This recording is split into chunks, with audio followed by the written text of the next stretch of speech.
आप सबका एक बार फिर से स्वागत है अप्लाइड मैकेनिक्स के ऑनलाइन लेक्चर्स में।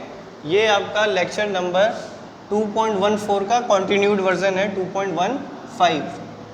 फाइन, हम लोग ये देख रहे थे कि यदि कोई दो फोर्स दिए हुए हैं, दो फोर्स ध्यान रखिएगा, तभी वो ट्रायंगल लॉ ऑफ फोर्सेस से ही निकाला जा सकता है। तो हमने एग्जांपल ले लिया था, एक फोर्स 10 न्यूटन यहाँ लग रहा है, बी फोर्स 60 वाली डिग्री पर 5 न्यूटन का लग रहा है। तो हमने इसके लिए सबसे पहले दो पॉइंट आपको इम्पोर्टेंट बता दिया था कि लेंथ ऑफ एरो बिल्कुल फॉर्मली रखनी है, उतना ही रखना है, एक्यूरेट रखना है। डायरेक्शन ऑफ फोर्स, ज़रा सा भी एंगल चेंज होगा तो रिजल्टेंट बाबू खराब हो जाएगा। इसीलिए ये दोनों पॉइंट्स को बिल्कुल लक्ष्मण जी की रकील मान लो इसको। हाँ, इसको चेंज नहीं करना, ठीक है। आपको प्रदर्शित करने के लिए जो भी स्केल का इस्तेमाल करना पड़े, उसी स्केल के अनुसार आपको लेंथ डिसाइड करनी है।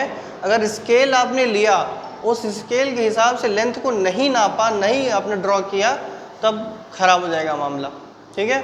इसीलिए किताबों में और जब भी आप एग्ज़ाम में जब भी आप सॉल्व करें तो एनालिटिकल मेथड का इस्तेमाल करें, ठीक है।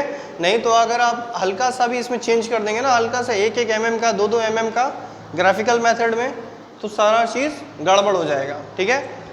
तो आइए इसको देखते हैं। हमने बताया, हमने 1 सेंटीमीटर को 1 न्यूटन का रिप्रेजेंटेशन किया हुआ है, स्केल किया हुआ है, ठीक है। तो फोर्स ए को जो 10 न्यूटन का है वो इस डायरेक्शन में हम शो करेंगे 10 सेंटीमीटर का, ठीक है बच्चों। तो फोर्स ए को आपने क्योंकि 10 न्यूटन का था तो इसलिए 10 सेंटीमीटर की एक लाइन खींच दी। ये आपका ये लाइन जो है रिप्रेजेंट कर रहा है फोर्स ए को, और ध्यान का रखना है कि दोनों एक ही डायरेक्शन में हो, ठीक है। उसके बाद फोर्स बी को आप कहाँ रखेंगे, यहाँ पे, ठीक है। फोर्स बी का जो तरीका होता है वो ये होता है, जो दूसरा फोर्स आप लगाएंगे तो वो हेड से टेल को जोड़ता है, ठीक है। पहला फोर्स आपका यहाँ से शुरू हुआ, यहाँ पे ख़त्म, ये टेल हो गया, ये हेड हो गया, है ना, ये पाँव हो गया, ये सर हो गया। अब इसके सर से फोर्स बी के पाँव को जोड़ना है, यानी फोर्स बी अब यहाँ से नहीं लगाएंगे आप, यहाँ तो इसका पैर हो गया ना, तो हेड से टेल की तरफ जाता है, ठीक है। तो अब ये देखिए, ये हेड है, अब इस हेड में किसका टेल जुड़ेगा, किसका पैर जुड़ेगा, बी का, ठीक है। तो यहाँ से आपको शुरू करना है। अब बी कौन से डायरेक्शन में जाएगा, जिस डायरेक्शन में ऑलरेडी ये जा चुका है, ठीक है। ये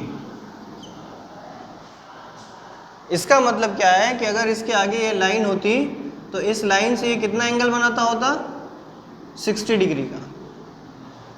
बात समझ में आ रही है। सबसे पहले आपने फोर्स ए लिया, उसको आपने फोर्स 10 न्यूटन को 10 सेंटीमीटर में आपने शो कर दिया। उसी हिसाब से जब 5 न्यूटन का है फोर्स, तो आपको अब 5 सेंटीमीटर की लाइन खींचनी है। फोर्स बी को 5 सेंटीमीटर की लाइन से आपको रिप्रेजेंट करना है, लेकिन किस डायरेक्शन में करना है, 60 की डायरेक्शन में, जो बिल्कुल एक्स एक्सिस से 60 डायरेक्शन में है। तो एक्स एक्सिस से 60 डायरेक्शन में आपने दोबारा से इसको एक बिल्ड कर दिया, तामीर कर दिया, ठीक है। अब देखिए, यहाँ पे दो फोर्स एक्ट होने लगे ना, एक फोर्स ए और दूसरा फोर्स बी। ये 10 न्यूटन हुआ और ये 5 न्यूटन हुआ, ठीक है। यहाँ लिख देने 5 न्यूटन, ठीक है। अब देखिए, इसके टेल से इसको हेड को मिला दीजिए, इसके टेल से इसके हेड को मिला दीजिए, तो ये जो बन जाएगा आपका, ये रिजल्टेंट हो गया आपका। बहुत आसान है बच्चों। देखो, जैसे ए फोर्स था, ये बी फोर्स था, दोनों का एंगल 60 है। तो फोर्स ए को स्केल के अनुसार आपने यहाँ 10 सेंटीमीटर पे एक लाइन खींच लिया। क्यों 10 सेंटीमीटर, क्योंकि आपने 1 न्यूटन को 1 सेंटीमीटर माना हुआ है, तो 10 सेंटीमीटर की एक लाइन खींच ली। दूसरी बात कि जिस डायरेक्शन में ए जा रहा है उसी डायरेक्शन में 10 सेंटीमीटर की लाइन लेनी है। दूसरा, फोर्स बी लग रहा है 5 न्यूटन का, तो 5 न्यूटन के हिसाब से कै सेंटीमीटर की लाइन होगी, 5 सेंटीमीटर की लाइन आपने यहाँ तैयार कर ली। लेकिन डायरेक्शन क्या रहेगा, जिस डायरेक्शन में ऑलरेडी ये वाला फोर्स लग रहा है, यानी बेस से 60 डिग्री, तो बेस से 60 डिग्री बनाते हुए 5 सेंटीमीटर की एक लाइन ले लिया आपने। अब देखना है कि ये जो इसका टेल है, इसके हेड से मिला देने पे ये जितनी लंबी लाइन होगी, ये जितनी भी लंबी लाइन होगी स्केल के मापने से, मान लीजिए सपोज ये आता है करीबन 13,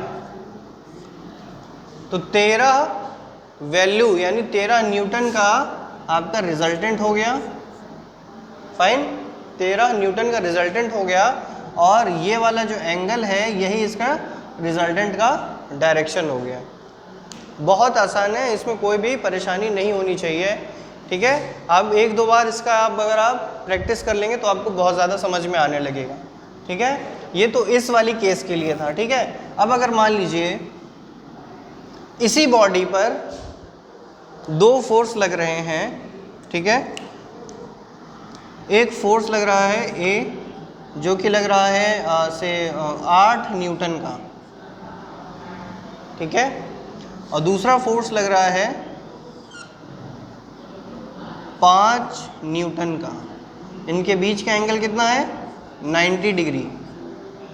अब इसके लिए ट्रायंगल लॉ ऑफ फोर्स से आप ग्राफ कैसे तैयार करेंगे?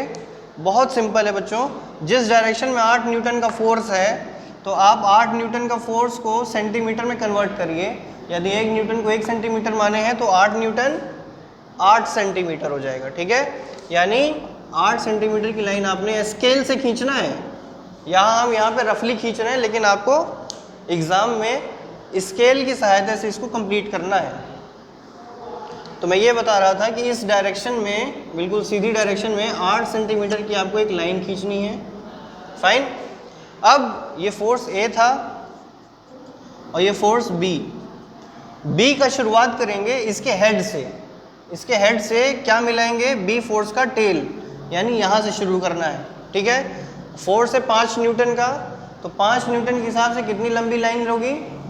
5 सेंटीमीटर का। और किस डायरेक्शन में? बेस से 90 डिग्री पर होगा, यानी कि ये बिल्कुल ऐसे स्ट्रेट होगा। ये मान लीजिए हो गया, ये 8 न्यूटन का था 8 सेंटीमीटर, ये 5 न्यूटन का 5 सेंटीमीटर, और डायरेक्शन बिल्कुल सेम है, 90 डिग्री आ रहा। फाइन, अब देखिए ये दो फोर्स हो गए। अब इसके टेल से इसके हेड को आपको क्या करना है? एक लाइन से, एक एरो से जोड़ देना है, यानी ये बन जाएगा आपका कुछ इस तरीके से। ये हो गया इसका रिजल्टेंट। इसका रिजल्टेंट अब कुछ भी हो सकता है, से 12 न्यूटन। तो 12 न्यूटन का फोर्स किस डायरेक्शन में लग रहा है? ये वाली एंगल की डायरेक्शन में। और ये एंगल कैसे निकालोगे? एंगल निकालने का तरीका क्या है? tan of theta is equals to perpendicular upon base, यानी 5/8। तो थीटा इक्वल्स tan इनवर्स 5/8, और इसको कैलकुलेटर से आप देखेंगे तो इसका सारा मान थीटा के फॉर्म में, रेडियन के फॉर्म में आपके सामने आ जाएगा।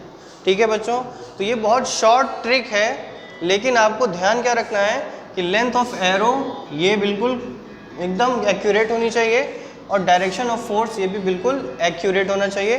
तभी जाके आप ट्रायंगल लॉ ऑफ फोर्सेस या कोई भी ग्राफिकल मेथड बहुत अच्छे तरीके से कर पाएंगे। ठीक है बच्चों, तो आपको नेक्स्ट वाली लेक्चर में पैरेललोग्राम और पॉलीगॉन लॉ ऑफ फोर्सेस के बारे में बताएंगे। तब तक के लिए आप सुचारू रूप से पढ़ाई करते रहें एवं घर पर रहें, सुरक्षित रहें।